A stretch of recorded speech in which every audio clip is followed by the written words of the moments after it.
Kapag ipinipikit mo ang mga mata sa gabi, biglang-bigla nandyan na yung mukha, yung ngiti, yung boses na akala mo'y hindi mo na muling maririnig. Nagising ka na mabilis ang tibok ng puso, nanginginig ang mga kamay at may kakaibang katiyakan sa dibdib. Hindi lang iyon panaginip, may iba pang kahulugan. Totoo, galing sa isang lugar na hindi mo maipapaliwanag sa simpleng salita. At paano kung sabihin ko sa iyo na maaaring tama ang kutob mo, na baka ang pagkikita sa panaginip ay hindi lang gawa ng pagod na isip, kundi isang pahintulot mula sa langit. Si Padre Pio, ang santo na nakikipag-usap sa mga anghel at nakakakita ng higit pa sa nakikita ng ating mga mata, ay may sinabi na maaaring magpabago sa paraan ng pag-unawa mo sa mga sandaling ito. Hindi lahat ng panaginip ay tungkol lang sa pangungulila. Ang iba ay tunay na pagkikita ng kaluluwa. Ang iba ay mensahe. Ang iba ay yakap na tumatago sa imposible. At ngayon, malalaman mo kung paano malalaman kapag nangyari ito sa buhay mo. Isipin mo, ilang beses ka nang nagising sa kalagitnaan ng madaling araw na may pakiramdam na may nangyaring mahalaga. Hindi iyon bangungot, hindi iyon pantasya. Iba, may bigat, may presensya. Naamoy mo ang amoy, narinig ang tawa, nakita ang mga detalye na mas malinaw pa kaysa sa mga alaala mo kapag gising. At ang pinakakakaiba, nagising kang iba, mas magaan o baka mas alerto o kaya'y mas nababagabag na parang may kailangan kang gawin agad. Hindi yun nagkataon lang. Hindi lang iyon ang utak mo na nagpoproseso ng mga lumang alaala. Maaaring mas malalim pa ito kaysa sa inaakala mo. Bago magpatuloy, may mahalagang bagay akong sasabihin sa iyo. Ang channel na ito ay para magdala ng liwanag sa mga aral at misteryo ng espiritual na buhay ni Padre Pio. At ang pagkakaroon mo rito ngayon, habang binabasa ang mga salitang ito, ay maaaring hindi nagkataon. Baka hinintay ka rito dahil hindi mapakali ang puso mo, dahil may nangyari na hindi mo maipaliwanag mag-isa, at ayos lang yon, nasa tamang lugar ka. Dito, hindi kami nanghuhusga, tinatanggap ka namin, sabay-sabay nating inuunawa. Simulan natin sa basic, pero mahalaga, si Padre Pio ay may espesyal na ugnayan sa mundo ng espiritu. Hindi lang siya nagdarasal para sa mga buhay, patuloy rin siyang nakikipag-ugnayan sa mga kaluluwang umalis na. May daan-daang dokumentadong kwento ng mga hinintay si Padre Pio para humingi ng panalangin para sa mga namatay na mahal sa buhay. At siya, kahit hindi niya kilala ang mga ito noong buhay, ay nakapagbigay ng mga detalye ng personal na usapan, maging ng mga pagsisisi na tanging ang kaluluwang iyon ang makakaalam. Paano iyon posible? Dahil nauunawaan ni Padre Pio ang isang bagay na madalas nating nakakalimutan. Ang kamatayan ay hindi katapusan ng relasyon. Pagbabago lang ito ng anyo. Mapatuloy ang pag-ibig, patuloy ang koneksyon, at minsan sa mga espesyal na sandali, ang koneksyon na iyon ay nagpapakita sa panahon ng pagtulog. Pero mag-ingat, hindi lahat ng panaginip tungkol sa isang namatay ay may malalim na kahulugang espiritual. Mahalagang linawin ito kaagad. Minsan, napapanaginipan natin ang mga mahal natin dahil hinintay natin sila. Dahil pinoproseso ng ating utak ang pagkawala, ang pangungulila, ang masasayang alaala o maging ang mga pagsisisi. At iyon ay ganap na natural at makatao. Walang mali doon. Bahagi iyon ng pagdadalamhati, bahagi ng paghilom. Pero may tatlong uri ng panaginip na higit pa rito. Tatlong uri ng espiritual na pagbisita na kinilala ni Padre Pio at ng iba pang mga santo bilang tunay na pagkikita na pinahintulutan ng langit. At ngayon, matututo ka kung paano makilala ang bawat isa. Ang unang uri ay ang panaginip ng pag-aliw. Ito ang pinakakaraniwan at kadalasan ay ang pinakapayapa. Alam mo yung sandali na dumadaan ka sa napakahirap na panahon, maaring sakit, krisis sa pera, malalim na kalungkutan o mahalagang desisyon na kailangan mong gawin pero hindi mo alam kung saan pupunta. Nawawala ka, pagod na pagod. At sa gabing iyon, parang isang hindi inaasahang regalo na panaginipan mo ang isang umalis na, maaaring lola, tatay, nanay o kaibigang mahal. At sa panaginip, hindi sila nagsasalita ng marami. Nandyan lang sila, naroroon, nakangiti sa'yo. Baka hinawakan ng kamay mo o baka tinitigan ka lang sa mata na may ekspresyon ng kapayapaan. At pagkagising mo, may nagbago. Nabawasan ang pagkabagabag, lumiliit ang takot. May kakaibang katiyakan na magiging maayos ang lahat kahit hindi mo maipaliwanag kung bakit. Iyon ang panaginip ng pag-aliw. At sinabi ni Padre Pio na ang mga pagkikitang ito ay pinahintulutan ng Diyos bilang gamot sa kaluluwa. Parang isang yakap na hindi nakikita na dumarating sa tamang oras na kailangan mo ito. Hindi ito mahika, hindi ito ilusyon, ito ay awa, ito ay pag-ibig na walang hangganan ng oras o espasyo. At kung naranasan mo na ito,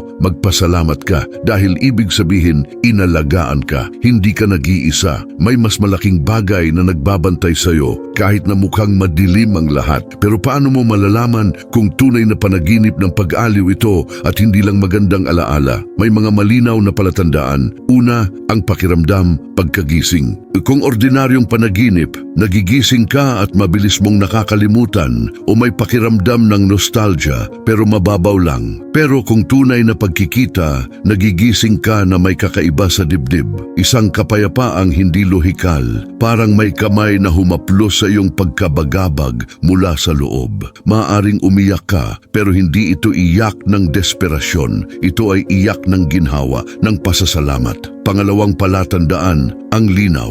Ang mga ordinaryong panaginip ay magulo, halo-halo, puno ng kakaibang elemento. Pero ang panaginip ng espiritual na pag-aliw ay may kamanghamanghang linaw. Naalala mo ang mga detalye, naalala mo ang ekspresyon sa mukha ng tao, naalala mo ang pakiramdam ng tunay na presensya. At pangatlo, ang tagal ng epekto. Ang ordinaryong panaginip, nakakalimutan mo sa ilang oras. Pero ang panaginip ng pag-aliw ay nananatili sa'yo. Mga araw, linggo, buwan pagkatapos, naalala mo pa rin ng malinaw. Nararamdaman mo pa rin ang kapayapaang yon kapag naiisip mo. Maraming hinintay si Padre Pio na nagkwento ng ganitong mga panaginip at lagi niyang sinasabi ang parehong bagay. Magpasalamat ka. Huwag matakot. Huwag ma-stuck sa pagsisikap na unawain ang lahat ng detalye. Tanggapin lang ang regalo. Tanggapin ang pag-aliw at ipagpatuloy ang iyong paglalakbay ng mas magaan. Alam na mahal ka kahit sa kabila ng buhay na ito. Ngayon, puntahan natin ang pangalawang uri, ang panaginip ng babala. At ito, kaibigan ko, ay mas seryoso, mas apurahan. Madalas itong pinag-uusapan ni Padre Pio dahil marami siyang karanasan kung saan ang mga kaluluwa ay lumalapit sa kanya na humihingi ng panalangin, misa o nagpapapasa ng mahalagang mensahe sa mga pamilya. Ang panaginip ng babala ay nangyayari kapag ang isang umalis na ay nagpakita sa iyong pagtulog hindi lang para aliwin kundi para magbabala, para humingi, para ipakita ang isang bagay na kailangan ng iyong atensyon. Paano ito makikilala? Kadalasan, sa ganitong uri ng panaginip, ang namatay ay hindi payapa. Maaaring malungkot, nag-aalala o seryoso ang ekspresyon. Maaaring sinusubukan nilang magsabi ng isang bagay na tiyak kahit hindi mo malinaw na naintindihan ang mga salita sa panaginip. Maaaring itinuro nila ang isang bagay. Maaaring paulit-ulit ang isang galaw. Maaaring dinala ka sa isang partikular na lugar. At pagkagising mo, hindi ka payapa. May nararamdaman kang pagkaapurahan. Pakiramdam mo kailangan mong gumawa ng isang bagay na may mensaheng kailangan mong maunawaan. Mas bihira ang ganitong mga panaginip pero kapag nangyari, hindi dapat baliwalain. Itinuro ni Padre Pio na ang mga kaluluwang ito ay maaring nangangailangan ng ating mga panalangin. Maaring nasa estado sila ng paglilinis at kailangan ng ating espiritual na tulong. O kaya maaring sinusubukan nilang magbabala sa atin tungkol sa isang bagay na mangyayari sa ating buhay o sa buhay ng isang malapit sa atin. Maaring babala ito tungkol sa kalusugan, tungkol sa maling desisyon, tungkol sa panganib na hindi mo nakikita. Hindi palaging malinaw ang mensahe sa panaginip pero ang pakiramdam ng pagkaapurahan ay hindi mapagkakamali. Ano ang gagawin kapag nangyari ito? Una, magdasal. Ipanalangin ang taong nagpakita sa panaginip. Mag-alay ng misa para sa kanyang kaluluwa kung Katoliko ka. gumawa ng kawanggawa para sa kanya. Hindi ito pamahiin, ito ay pag-ibig na isinasagawa. Ito ay pagkilala na matutulungan natin ang mga umalis na sa pamamagitan ng ating mabubuting gawa at panalangin. Sinasabi ni Padre Pio na ang mga kaluluwa sa purgatorio ay lubos na nagpapasalamat kapag ipinapagdasal natin sila. At madalas, pagkatapos mong magdasal, hindi na mauulit ang panaginip. Ang tao ay nagpapakita ng payapa o hindi na bumabalik dahil natupad na ang misyon. Pangalawa, bigyang pansin ang mga detalye ng panaginip. Isulat ang lahat ng naalala mo pagkagising. Saan ka naroon? Ano ang ginagawa ng tao? Ano ang ekspresyon sa mukha? May partikular bang bagay? May lugar? May kasamang ibang tao? Minsan nakatago ang mensahe sa mga detalyeng ito. Maaaring kailangan mong makipag-usap sa isang miyembro ng pamilya. Ayusin ang isang bagay na natitira o maging mas maingat sa isang bahagi ng iyong buhay. At pangatlo, huwag magpanik. Huwag gawing obsesyon ito. Huwag maghanap ng mga kakaibang kahulugan sa bawat detalye. Panatilihin ang kalmado, panatilihin ang pananampalataya at magtiwala na kung talagang mahalaga, magiging malinaw ang mensahe sa tamang panahon. Si Padre Pio ay may matalinong paraan ng pagharap sa mga ganitong sitwasyon. Hindi niya pinalalakas ang mga takot o pantasya. Pinapanatili niya ang lahat sa liwanag ng pananampalataya, katwiran at kawanggawa. At dapat mo ring gawin yon. Kung nagkaroon ka ng ganitong panaginip, huwag balewalain, pero huwag rin magpapadala rito. Kumilos ng may pag-ibig, kumilos ng may panalangin, at hayaang ang Diyos ang bahala sa iba. At ngayon, narating natin ang pangatlong uri, ang panaginip ng pagpapalaya. Ito ang pinakabihira, pinakamalalim at pinakapagbabago. Nangyayari ito kapag may mabigat kang dinadala sa puso tungkol sa isang umalis na. Maaaring sama ng loob na hindi kailanman naayos. Maaaring isang hingi ng kapatawaran na hindi mo nagawa. Maaaring isang kasalanan na kumukonsumi sa iyo mula sa loob. Maaaring isang lihim na hindi mo kailanman nagawang sabihin at dinadala mo ito sa loob ng maraming taon. Minsan, mga dekada. At ang bigat na iyon ay nagpapasakit sa iyo, hinaharangan ng iyong kapayapaan, pinipigilan kang sumulong ng totoo. Ang panaginip ng pagpapalaya ay nangyayari kapag ang taong iyon ay lumapit sa iyo sa pagtulog at sa anumang paraan na ayos ang isyong iyon. Maaaring sa pamamagitan ng yakap, maaaring sa pamamagitan ng isang salita ng kapatawaran, maaaring sa pamamagitan lamang ng isang tingin, pero pagkagising mo, may isang bagay sa loob mo na napakawalan, isang bagay na nakagapos, nakatali, nakabara, sa wakas ay gumalaw at nararamdaman mo ang isang gaan na hindi mo naramdaman sa mahabang panahon. Nakakahinga ka ng iba, naiisip mo ang taong iyon nang walang iyon dating hapdi sa dibdib. Napalaya ka. Naunawaan ni Padre Pio ang ganitong uri ng pagkikita ng malalim dahil nakikita niya araw-araw kung paano nagdadala ang mga tao ng mga pasanin na hindi kailangan. Alam niya na madalas kami mga tao ay hindi nagagawa na ayusin ang lahat sa buhay. Hindi natin nasasabi ang lahat ng kailangang sabihin. Hindi natin nagagawa na makipag-ayos sa tamang oras. At ang bigat na iyon ay nananatili. Nananatili itong gumugulo sa atin, pinipigilan tayong mabuhay ng buo. Pero ang Diyos, sa kanyang walang hanggang awa, minsan ay pinapayagan ang mga pagkikitang ito sa panahon ng pagtulog para sa wakas ay makapagpalaya tayo. Sa wakas ay makapagpatawad. Sa wakas ay mapatawad. Sa wakas ay makipag-ayos sa nakaraan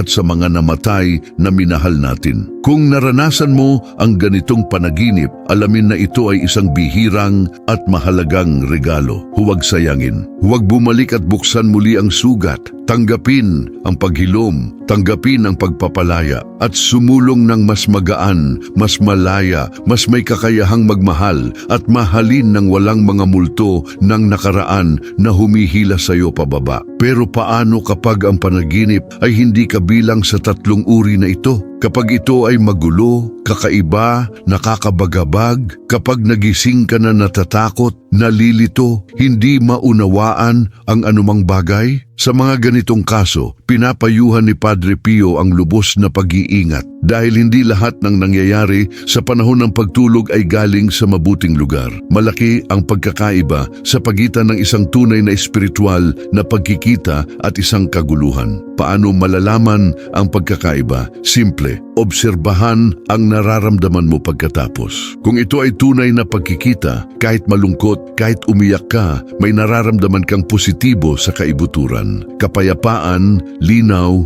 ginhawa o pakiramdam ng layunin. Pero kung ito ay kaguluhan, nagigising ka na may takot, kalituhan, pagkabagabag na hindi nawawala, pakiramdam ng bigat, pagnanais na tumakas. Sa mga ganitong kaso, magdasal ka agad. Humingi ng proteksyon. Huwag bigyan ng pansin ang panaginip. Huwag magpaligoy-ligoy. Ipagkatiwala lamang ito sa kamay ng Diyos at magpatuloy. Lagi sinasabi ni Padre Pio, kung saan may takot na walang dahilan, hindi iyon ang liwanag ng Diyos. Kung saan may pagkabagabag na nagpapahinto, hindi iyon ang boses ng langit. Ang langit ay nagdadala ng kapayapaan kahit sa mga mahihirap na mensahe, nagdadala ng linaw kahit sa mga seryosong babala, hindi kailanman nagdadala ng takot na walang kabuluhan. At may isa pang mahalagang bagay na kailangan kong sabihin sa iyo. Minsan, hindi kami ang nangangarap ng mga umalis na. Minsan kami ang nagpapakita sa panaginip ng iba. Napag-isipan mo na ba yon? Sinasabi ni Padre Pio na kapag tunay nating minahal ang isang tao, lumilikha tayo ng mga espiritual na ugnayan na hindi napuputol ng kamatayan. At ang mga ugnayang ito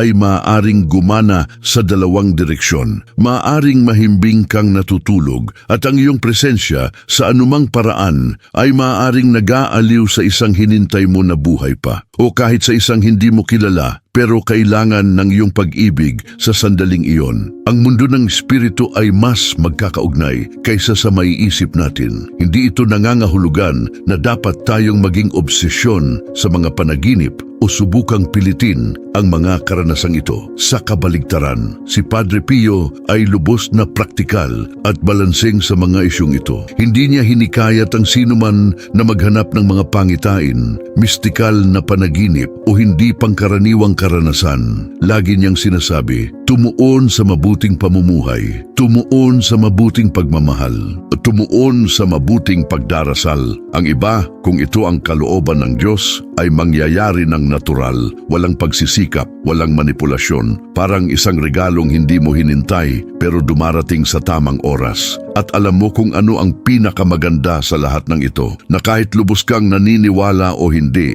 kahit naranasan mo na ito o hindi, ang simpleng pagkakaroon mo rito na sinusubukang unawain ay nagpapakita na ng isang bagay na maganda tungkol sa iyo. Ipinapakita nito na ikaw ay isang taong hindi sumuko sa sensitivity, na hindi isinara ang puso sa misteryo, na naniniwala pa rin na may mas malaking bagay kaysa sa nakikita ng ating pisikal na mga mata. At iyon, sa panahon ngayon, ay isang uri ng pagtutol, isang paraan ng pagpapanatiling buhay ng kaluluwa. Alam ko parang kakaiba ang pag-usapan nito. Nabubuhay tayo sa isang mundo na gustong ipaliwanag ang lahat, sukatin ang lahat, patunayan ang lahat ng siyentipiko at ayos lang iyon. Kahanga-hanga ang agham, pero hindi nito maipapaliwanag ang lahat. Hindi nito masusukat ang pag-ibig, hindi nito matitimbang ang pangungulila, hindi nito makikita ang kaluluwa, at may mga bagay sa buhay na kailangan lang maramdaman, hindi ipaliwanag. Kailangan lang maranasan, hindi patunayan. At ang mga panaginip tungkol sa mga umalis na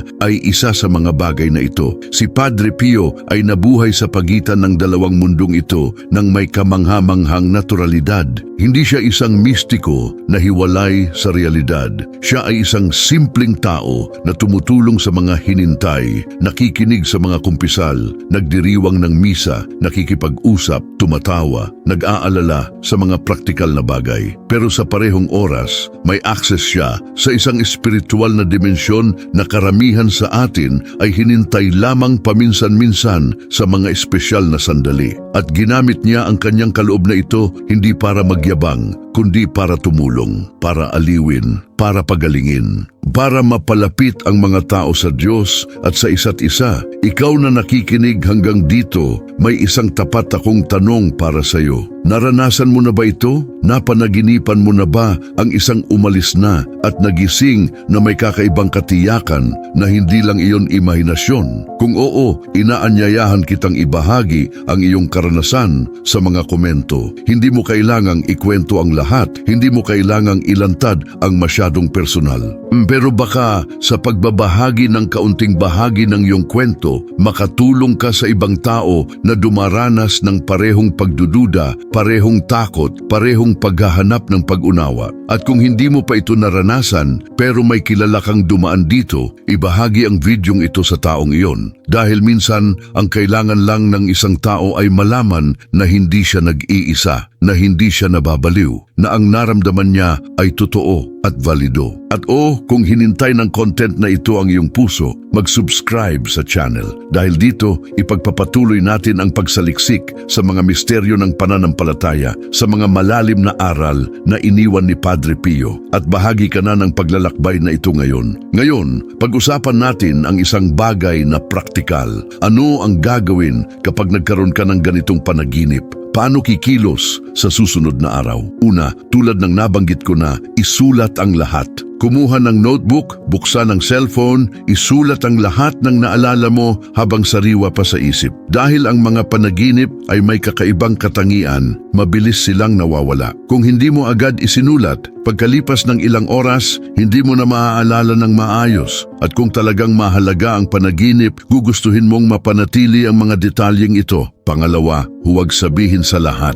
Maaaring kakaiba ito, pero ito ay matalinong payo mula sa maraming espiritual na guro, kabilang si Padre Pio. Ang mga malalim na espiritual na bagay ay maselan, personal, at hindi lahat ay makakaunawa, hindi lahat ay gagalang. Maaaring makarinig ka ng mga komentong magpapababa sa karanasan, magpapakalat ng pagdududa kung saan may katiyakan, magpapadumi sa isang bagay na dalisay sa pamamagitan ng sinismo o takot. Piliin ng mabuti kung kanino mo ibabahagi. Hanapin ang mga may pananampalataya, mga sensitibong tao, mga tatanggap sa iyong karanasan ng may respeto. Pangatlo, magdasal. Magdasal ng marami. Ipanalangin ang taong nagpakita sa panaginip. Humingi ng karunungan upang maunawaan ang mensahe kung mayroon. Magpasalamat sa pagkikita kung ito ay pag-aliw. Humingi ng proteksyon kung natakot ka. Ang panalangin ay ang pinakamakapangyarihang kasangkapan natin sa pagharap sa mundo ng Espiritu. Sa pamamagitan ng panalangin, nakakakonekta tayo sa Diyos. At ang Diyos ang may hawak ng lahat ng sagot. Si Padre Pio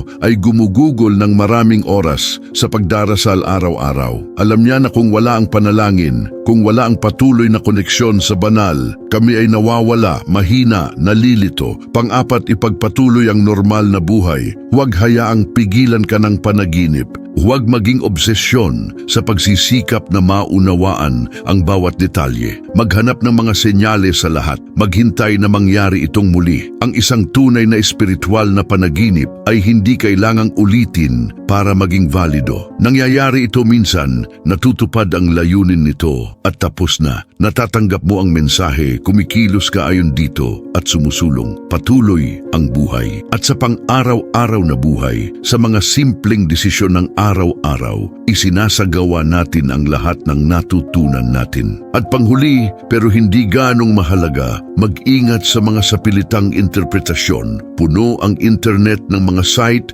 video at post na sumusubok na bigyan ng kahulugan ang bawat elemento ng bawat panaginip. Napanaginipan mo ang tubig? Ibig sabihin nito, napanaginipan mo ang mga bulaklak? Ibig sabihin yon, mag-ingat dito. Ang mga panaginip ay hindi isang universal na matematikal na code kung saan ang bawat simbolo ay may nakapirming kahulugan. Ang mga panaginip ay personal, intimate. At kung may tunay na espiritual na mensahe, magiging malinaw ito para sa iyo, sa iyong konteksto, sa iyong kwento. Hindi mo kailangan ng mga diksyonaryo ng panaginip. Kailangan mo ng panalangin, karunungan at tiwala sa Diyos. Si Padre Pio ay may kakaibang paraan ng pagharap sa mga taong lumalapit sa kanya na nagkukuwento ng mga panaginip.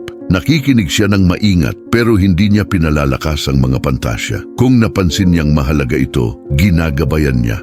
Kung napansin niyang pagkabalisa o imahinasyon lang, pinapakalmahan niya ang tao at itinuturo ang focus sa mas konkretong bagay, panalangin, trabaho, kawanggawa, responsibilidad. Pinapanatili niya ang mga tao na nakatuntong sa lupa habang binubuksan ang kanilang mga mata sa langit. Ang balanse na ito ay mahalaga. Ngayon, hayaan mo akong magkwento ng ilang totoong kwento na magpapakita ng lahat ng pinag-usapan natin. May isang babae na hinintay si Padre Pio na lubos na desperada. Nawala ang kanyang anak sa isang aksidente at ang kasalanan ay kumukonsumi sa kanya mula sa loob. Iniisip niya na kasalanan niya iyon sa anumang paraan na maaaring napigilan niya na dapat may ginawa siyang iba. At ang kasalanang iyon ay hindi siya hinintay mabuhay. Halos hindi siya makabangon sa kama. Halos hindi siya makakain. Nanghihina na siya at isang gabi napanaginipan niya ang kanyang anak.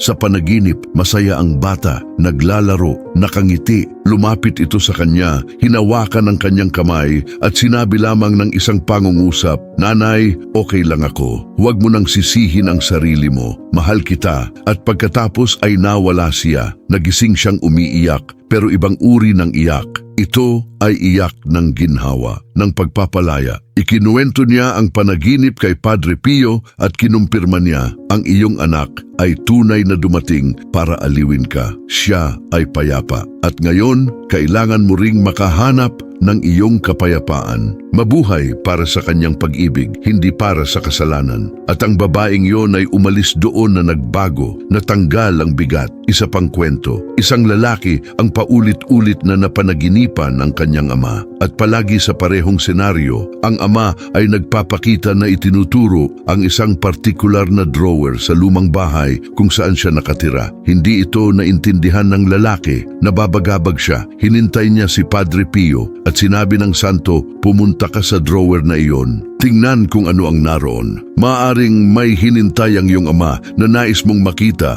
o isang bagay na kailangang ayusin." Pumunta ang lalaki, binuksan ang drawer at nakita ang mga lumang dokumento na nagpapakita ng utang na kinuha ng kanyang ama na hindi kailanman nabayaran. Hindi man lang alam ng pamilya, binayaran ng lalaki ang utang, ipinagdasal ang ama at hindi na muling nangyari ang panaginip. Nagkataon ba? Hindi naniniwala si Padre Pio sa mga nagkataon, naniniwala siya sa providensya. At may mga kaso rin na mas banayad. Mga taong napanaginipan ng mga lolo't lola, tiyo, kaibigan at walang partikular na mensahe. Isang presensya lamang, isang pakiramdam ng pag-ibig, isang tahimik na yakap. At ang mga taong ito ay hinintay si Padre Pio at tinanong, "May kahulugan ba ito?" At sumagot siya, "Nangangahulugan na mahal ka, na ang pag-ibig ay hindi namamatay, na ang mga tunay na ugnayan ay nananatili. Magpasalamat at maging masaya. Hindi lahat ay kailangang maging komplikado." Na minsan, ang pinakasimpleng bagay ay ang pinakamalalim. Ano ang pagkakatulad ng lahat ng mga kwentong ito? Ang pagkilos na puno ng pag-ibig. Sa lahat ng kaso, may pag-ibig. O ito ay pag-ibig na nag-aaliw, o pag-ibig na nagbababala, o pag-ibig na nagpapalaya. Pero palaging pag-ibig dahil iyon ang sinulid na nagdudugtong sa lahat ng tunay na espiritual na karanasan. Ang pag-ibig. Kung walang pag-ibig na kasangkot, maghinala. Kung ang naramdaman mo ay takot na walang pag-ibig, manipulasyon, banta, bigat na hindi nagpapalaya, malamang hindi ito galing sa Diyos. Ang Diyos ay pag-ibig at lahat ng galing sa Kanya, kahit seryoso, kahit babala, ay nakabalot sa pag-ibig. Si Padre Pio ay lubos na nabuhay nito. Siya ay may kamanghamanghang kakayahang magmahal. Minahal niya ang mga makasalanang lumapit sa kanya para magkumpisal. Minahal niya ang mga may sakit na naghihintay ng kagalingan. Minahal niya ang mga desperado na wala nang makitang labasan. At ang pag-ibig na ito ay hindi huminto sa mga buhay. Minahal niya rin ang mga kaluluwang umalis na, ipinagdasal sila ng walang pagod, nag-alay ng mga misa, gumawa ng mga sakripisyo. At ang mga kaluluwang ito sa kabilang banda ay minahal siya rin, tinulungan siya, ipinagdasal siya. May isang daloy ng pag-ibig na tumago sa harang sa pagitan ng mga mundo. At ang ang daloy na iyon ay patuloy na umiiral. Bahagi ka nito kahit hindi mo alam. Alam mo kung ano ang pinakakamangha-mangha. Hindi mo kailangang maging santo tulad ni Padre Pio para maranasan ang mga ito. Hindi mo kailangang magkaroon ng mga espesyal na mistikal na kaloob. Kailangan mo lang maging bukas. Kailangan mo lang magkaroon ng pananampalataya. Kailangan mong panatilihing malinis ang puso at dalisay ang layunin. At kapag naisip ng Diyos na kailangan mo ng ganitong pagkikita, papayagan niya ito sa oras niya, sa paraan niya. At magiging perpekto ito para sa iyo. Ngayon, may isang aspeto ng lahat ng ito na kailangan nating pag-usapan ng may lubos na pag-iingat at respeto. May mga taong nagsisimulang maghanap ng mga panaginip na ito ng labis, na sinusubukang pilitin, na gumagamit ng mga teknik, na sumasali sa mga mapanganib na kasanayan, na sinusubukang makipag-ugnayan sa mga patay. At ito ay napaka-peligroso. Mahigpit na binabalaan ito ni Padre Pio. Sinabi niya, hindi natin dapat hanapin ang pakikipag-ugnayan sa mga patay sa sarili nating inisyatiba. Hindi iyon ang ating gawain. Ang Diyos ang nagpapahintulot o hindi sa mga pagkikitang ito. Ang ating bahagi ay mabuhay ng maayos, magdasal para sa mga umalis na at magtiwala. Kung nais ng Diyos na bigyan tayo ng senyales, paggaliw, babala sa pamamagitan ng panaginip, gagawin niya. Pero kung hindi niya nais, kailangan nating tanggapin din iyon at ipagpatuloy ang pamumuhay ng may pananampalataya, pag-asa at pag-ibig. May mga kasanayan dyan, ang iba ay itinago pa bilang espiritual o relihiyoso na nangangako na ikokonekta ka sa mga namatay na. Mga ritual, sesyon, panawagan, tumakas ka rito. Seryoso, tumakas. Dahil kapag binuksan mo ang mga pintuang ito sa sarili mong kusa, wala kang kontrol sa kung ano ang maaaring pumasok. At hindi lahat ng nagpapakita bilang isang hinintay na namatay ay talagang ang taong iyon. Ang mundo ng espiritu ay komplikado. May mga puwersa na maaaring magpanggap, magdaya, magmanipula at hindi mo gustong makisalamuha rito. Nakita ito ni Padre Pio na nangyayari at lubos siyang nagdurusa para sa mga taong nawala sa mga landas na ito. Simple ang panuntunan. Kung ito ay dumating ng natural, kung ito ay dumating ng payapa, kung ito ay dumating ng may pag-ibig, tanggapin ito ng may pasasalamat. Pero huwag maghanap, huwag pilitin. Huwag buksan ang mga pintuan na pinananatiling sarado ng Diyos para sa mabuting dahilan. Magtiwala na kung kailangan mo ng ganitong pagkikita, mangyayari ito. At kung hindi mangyari, magtiwala na ginagabayan ka sa ibang mga paraan na pantay, na maganda at epektibo. At may isa pang bagay, may mga taong napanaginipan ng isang namatay at natatakot na matulog muli. Iniisip nila, paano kung mangyari ulit? Paano kung ayaw ko itong makita? Paano kung nakakatakot? Kalmahan. Huminga ng malalim, hindi kailangang matakot. Kung ito ay isang mabuting pagkikita, malamang hindi ito mauulit maliban kung kailangan. At kung ito ay isang bagay na nakakatakot sa iyo, magdasal bago matulog, humingi ng proteksyon, ihalin tulad ang iyong pagtulog sa mga kamay ng Diyos at magpahinga ng payapa. Protektado ka. Si Padre Pio ay nagturo ng isang magandang panalangin bago matulog. Sinabi niya, Diyos ko, iniaalay ko sa iyo ang pagtulog na ito. Protektahan mo ako sa gabi. Sana magising akong nabago para pagsilbihan ka at sana walang puwersa ang makakagambala sa akin. Simple, makapangyarihan, epektibo. Ang pagtulog ay isang mahinang sandali. Bumababa ang ating kamalayan, nagpapahinga ang ating katawan at ang ating kaluluwa ay nagiging mas bukas. Kaya naman mahalaga ang protektahan ang sandaling ito. Huwag matulog na may galit sa puso. Huwag matulog na nanunood ng mga mabibigat, marahas, nakakabagabag na bagay. Huwag matulog ng hindi nakikipag-ayos sa Diyos at sa mga hinintay mo. Si Padre Pio ay may mahigpit na gawain. Bago matulog, palagi siyang gumagawa ng mabilis na pagsusuri ng araw. Nagpapasalamat sa mga biyaya, humihingi ng kapatawaran sa mga pagkakamali, ipinapagkatiwala ang lahat sa mga kamay ng Diyos.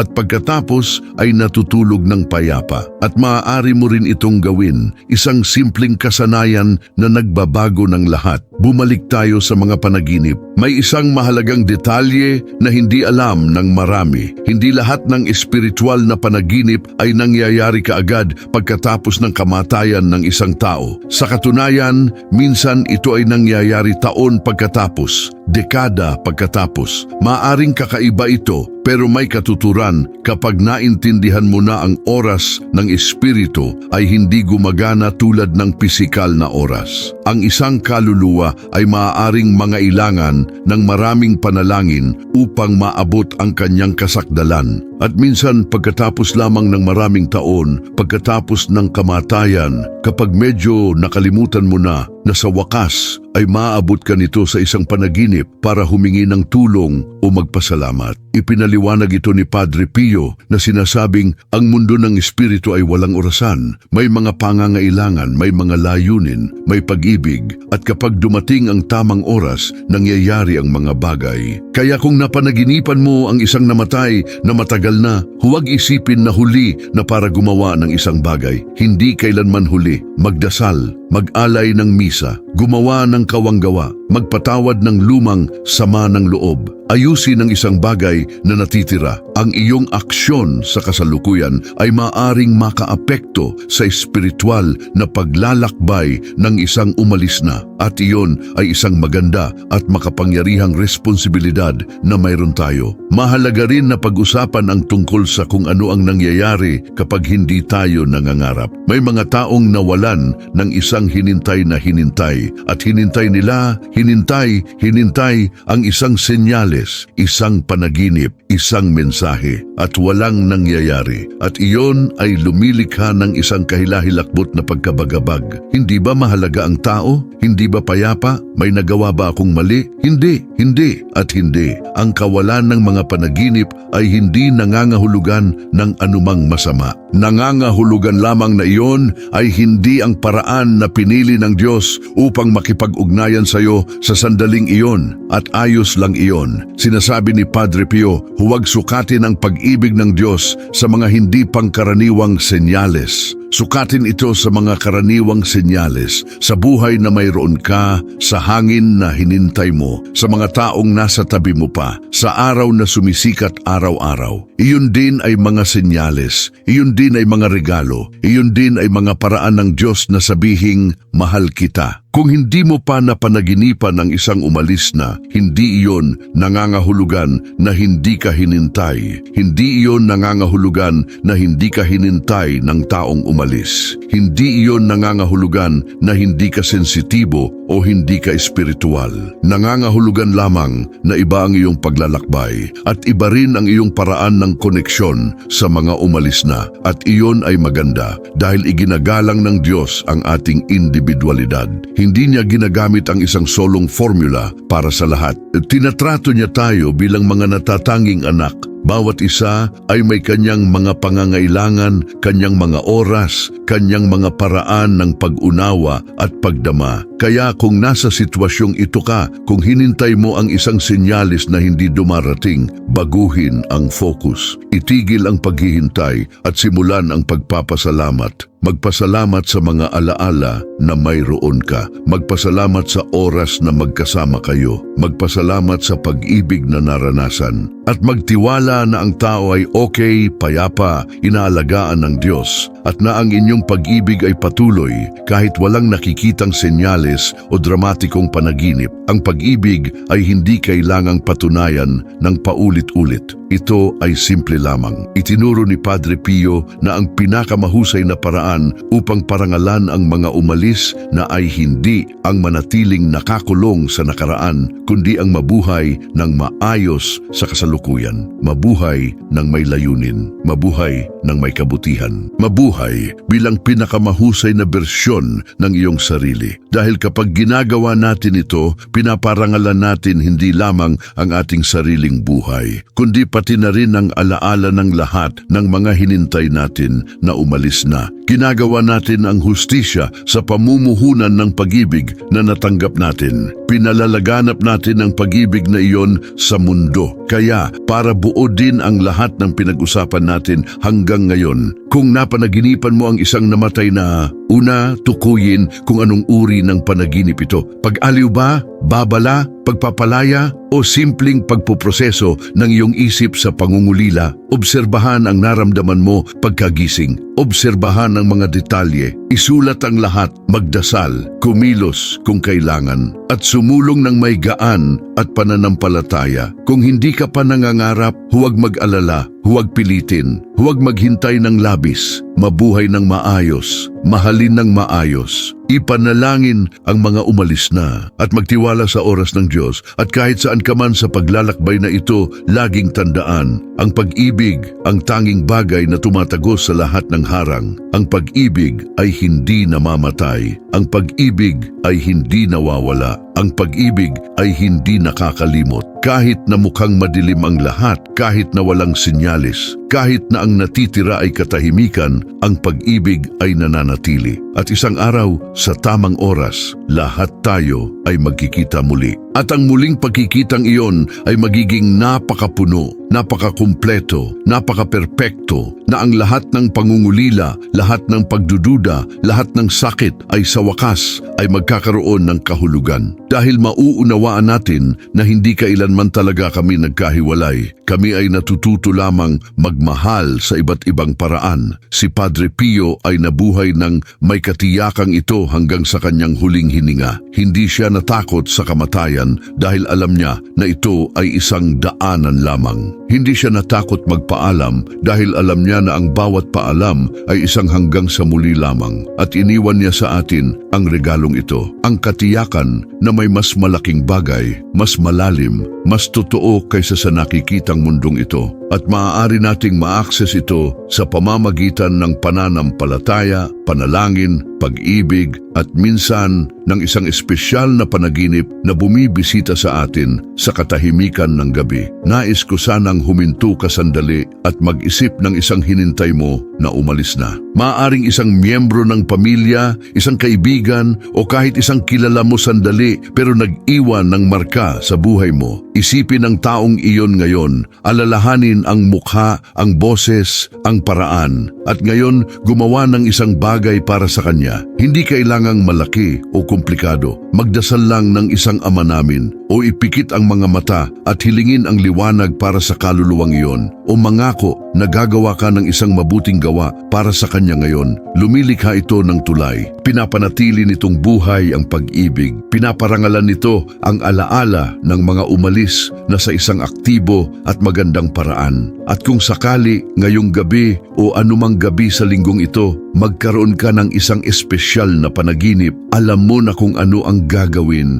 Hindi ka magpapapak, hindi mo babaliwalain, hindi ka mawawala. Tatanggapin mo lang ito ng may bukas na puso, magpapasalamat at kikilos ng may pag-ibig dahil ngayon nauunawaan mo na. Alam mo na hindi lahat ng panaginip ay tungkol lang sa pangungulila. Ang iba ay mga pagkikita ng kaluluwa. Ang iba ay mga yakap na tumatago sa imposible. Ang iba ay mga regalo mula sa langit. At isang huling bagay bago natin tapusin. May isang sinabi si Padre Pio na sumusuma sa lahat ng pinag-usapan natin ngayon. Sabi niya, huwag matakot sa buhay, huwag matakot sa kamatayan, at huwag matakot sa pag-ibig. Dahil lahat ng ito ay galing sa Diyos, at ang Diyos ay nais lamang ang iyong kabutihan. Napakagandang sinabi, napakamalalim na katotohanan. Huwag matakot, ni sa buhay na may mga hamon nito, ni sa kamatayan na may misteryo nito, ni sa pag-ibig na may intensidad nito. Lahat ng ito ay bahagi ng plano. Lahat ng ito ay may kahulugan. Lahat ng ito ay nagdadala sa iyo ng mas malapit sa Diyos at sa mga hinintay mo. Kaya huminga ng malalim, ipahinga ang puso at magtiwala. Kung napanaginipan mo ang isang umalis na, magtiwala na hindi iyon nagkataon. At kung hindi mo pa napanaginipan, magtiwala na ginagabayan ka sa ibang mga paraan. Sa anumang paraan, hindi ka nag-iisa. Hindi kailanman nag-iisa. Hindi kailanman magiging nag-iisa. Ang pag-ibig ay nakapaligid sa iyo. Ang pag-ibig ay nagpoprotekta sa iyo. Ang pag-ibig ay naghihintay sa iyo sa kabilang panig ng bawat gabi, handa na yakapin ka muli. Hindi ko eksaktong alam kung ano ang nagdala sa'yo rito ngayon. Hindi ko alam kung anong sakit ang dinadala mo, kung anong pangungulila ang humihigpit sa dibdib mo, kung anong tanong ang hindi nawawala sa isip mo. Pero alam ko na hinintay ka rito para maghanap ng isang bagay at umaasa ako mula sa puso na nakahanap ka kahit isang maliit na piraso ng sagot, kahit kaunting ginhawa, kahit isang maliit na liwanag sa gitna ng iyong kadiliman. Kung hinintay ng content na ito ang puso mo sa anumang paraan, sabihin mo sa akin sa mga komento. Ibahagi ang iyong kwento kung pakiramdam mo ay komportable o mag-iwan lang ng puso. Anumang bagay na nagpapakita na narito ka, na naramdaman mo na naapektuhan ka. Dahil minsan kailangan nating malaman na hindi tayo nag-iisa sa paglalakbay. At kapag nagbabahagi ka, kapag binubuksan mo ang iyong puso, tinutulungan mo ang ibang mga tao na dumaranas ng parehong bagay. Nagiging bahagi ka ng network na ito ng pag-ibig at suporta na mas malaki kaysa sa ating lahat. At kung hindi ka pa nag-subscribe sa channel, ngayon ang oras. Dahil dito, ipagpapatuloy natin ang pagsaliksik sa mga aral ni Padre Pio, ang mga kwento niya, ang mga himala, ang mga misteryo, ang malalim na karunungan na iniwan niya sa atin. At bahagi ka na nito ngayon, maligayang pagdating palagi. May isa pang tema na gusto kong tuklasin kasama kayo sa mga susunod na video. Sabihin ninyo sa mga komento, gusto ninyo bang marinig ang tungkol sa mga liham na natanggap ni Padre Pio? Tungkol sa mga dokumentadong himala, tungkol sa kanyang relasyon sa anghel na tagapagbantay, tungkol sa kung paano niya hinarap ang mga akusasyon at pag-uusig. Tulungan ninyo akong pumili, tulungan ninyo akong buuin ang channel na ito kasama kayo dahil hindi ako mag-isa ang nagsasalita sa isang screen. Kami ito, magkasama na pinapanatiling buhay ang alaala at mga aral ng isang santo na marami pang maiaaral sa atin. Bago tayo magpaalam, isang huling pag-iisip. Ang mundo ngayon ay napakabilis, napakamaingay, na puno ng mga distraksyon. Halos wala tayong oras para maramdaman. Halos wala tayong oras para huminto at bigyang pansin ang tunay na mahalaga. At dito, nawawala natin ang kakayahang makita ang banayad,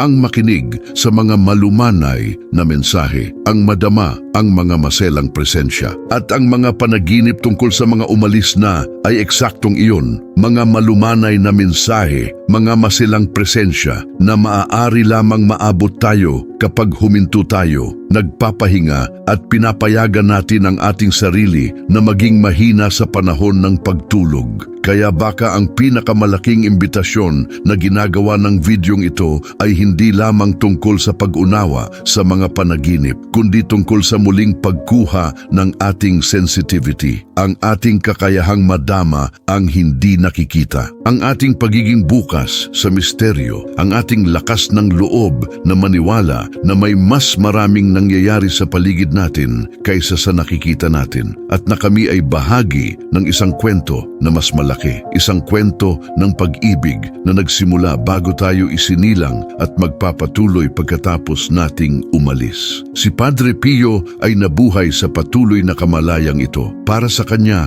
walang mahigpit na paghihiwalay sa pagitan ng natural at sobrenatural. Lahat ay banal, lahat ay puno ng presensya ng Diyos. Ang karaniwang buhay, ang mga panaginip, ang mga panalangin, ang mga pagkikita, ang mga hamon, lahat. At inaanyayahan niya tayong mabuhay ng ganito rin, hindi bilang mga mistiko na hiwalay sa realidad, kundi bilang mga taong kinikilala ang banal sa loob ng karaniwan, na nakikita ang Diyos sa maliliit na bagay, na nararamdaman ang presensya ng mga hinintay natin kahit na wala na sila rito sa pisikal. Binabago nito ang lahat. Kapag nabubuhay ka ng ganito, nagiging mas magaan at mas malalim ang buhay ng sabay-sabay. Mas kaunti ang pagdurusa mo dahil nauunawaan mo na walang permanente rito, pero walang nawawala ng tuluyan din. Mas mahusay kang magmahal dahil alam mo na ang pag-ibig ay walang hanggan. Mas madali kang magpatawad dahil nauunawaan mo na lahat tayo ay natututo, natitisod, sinusubukang maging tama sa komplikadong paglalakbay na ito ng pagiging tao. At kapag ang isang hinintay mo ay umalis, ang sakit ay nananatili pa rin. Hindi natin ipapanggap na hindi. Ang pangungulila ay humihigpit. Ang kawalan ay masakit. Pero kasabay ng sakit na iyon, mayroon ding pag-asa. Isang malumanay na katiyakan na hindi iyon ang katapusan. Isang pagbabago lamang ng anyo at nasa isang misteryosong paraan sa pamamagitan ng mga panalangin, sa pamamagitan ng mga panaginip, sa pamamagitan ng pag-ibig na nananatili. Patuloy kayong konektado. At isang araw, kapag dumating ang iyong oras, magkikita kayo muli. At ang muling pagkikitang iyon ay magiging napakatamis, napakakumpleto, na magiging sulit ang bawat luha na nalaglag dito. Si Padre Pio ay may sinabi na palagi niyang inuulit sa mga taong nagdurusa sa pagkawala ng isang hinintay. Sinasabi niya, sila ay nauna lamang. Makikita mo sila muli at kapag nangyari iyon, ang kagalakan ay magiging napakalaki na makakalimutan ninyo ang lahat ng kalungkutan ng paghihiwalay. Napakagandang pangako, napakalakas na pag-asa. Kaya kung nagdurusa ka ngayon, kung nawalan ka ng isang tao kamakailan o kung ang sugat ng isang lumang pagkawala ay masakit pa rin, gusto ko sanang sabihin sa iyo ang isang bagay. Ayos lang umiyak, ayos lang makaramdam ng pangungulila, ayos lang magkaroon ng mahihirap na araw. Hindi iyon nangangahulugan na wala kang pananampalataya. Nangangahulugan ito na may puso ka. Nangangahulugan ito na tunay kang nagmamahal. At ang tunay na pagmamahal ay masakit kapag may paghihiwalay. Pero ang sakit na yon ay patunay rin ng pag-ibig. Ito ang presyo na binabayaran natin para sa pagkakaroon ng isang bagay na totoo, isang bagay na malalim, isang bagay na nagmarka sa ating kaluluwa magpakailanman. At sa parehong oras na pinapayagan mo ang sakit na iyon, pinapayagan mo rin ang pag-asa. Pinapayagan mo ang pananampalataya. Pinapayagan mo ang posibilidad na hindi mo nawala ang taong iyon ng tuluyan. Hindi mo lang siya makikita ngayon, pero ang inyong pag-ibig ay patuloy. Ang koneksyon ay patuloy. At sino ang nakakaalam, sa isang espesyal na gabi, maaari kang magkaroon ng biyaya ng isang pagkikita sa pamamagitan ng panaginip. At kung mangyari iyon, handa ka na. Alam mo na hindi ito kabaliwan, hindi ito ilusyon. Ito ay pag-ibig na tumatagos sa mga harang sa pagitan ng mga mundo. Alam mo rin ba ang sinabi ni Padre Pio na ang mga santo, ang mga anghel at ang mga kaluluwa sa langit ay palaging sumusuporta sa atin, palaging namamagitan, palaging nagpapadala ng mga biyaya at proteksyon, at na minsan pinapayagan ng Diyos na magpakita sila sa mga paraan na maaari nating makita. Sa pamamagitan ng isang imposible na nagkataon, sa pamamagitan ng isang hindi inaasahang sagot sa isang panalangin, sa pamamagitan ng isang panaginip, sa pamamagitan ng isang senyales. At kapag nangyari yon, parang sinasabi ng langit, tingnan mo, narito ako, hindi kita nakalimutan, inaalagaan kita, magtiwala, at iyon ang gusto kong iwanan sa iyo ngayon, ang mensahe ng tiwala, ang katiyakan na hindi ka iniwan sa mahirap na mundong ito. Mayroon kang Diyos, mayroon kang mga santo, mayroon kang mga anghel, at mayroon ka rin ng mga kaluluwa ng mga hinintay mo na ngayon. Saan man sila naroon, ay patuloy na nagmamahal sa iyo, nagpoprotekta sa iyo, ginagabayan ka, hindi ka nag-iisa. Hindi kailanman nag-iisa, hindi kailanman magiging nag-iisa, kaya itaas ang ulo, huminga ng malalim at ipagpatuloy ang paglalakad sa pangungulila sa dibdib. Oo, pero may pag-asa rin, may pananampalataya, may katiyakan na isang araw, lahat ay magkakaroon ng kahulugan, lahat ay magkakasya, at lahat ng pag-ibig na naranasan mo ay magkikita muli sa isang lugar kung saan wala ng paghihiwalay, wala ng sakit, wala ng kamatayan. Pag-ibig lamang, walang hanggang pag-ibig, kumpletong pag-ibig. Pag-ibig na sa wakas ay maaring maranasan ng walang takot na mawala.